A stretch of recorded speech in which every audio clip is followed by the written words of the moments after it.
हृदय वास माझा सतत करी दयाळा, सुख विभक्ति देई निजानंद सोहळा।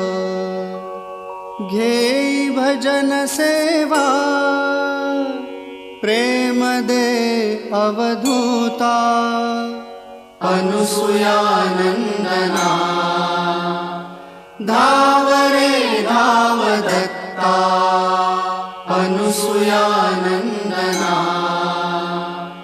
धाव रे धाव दत्ता।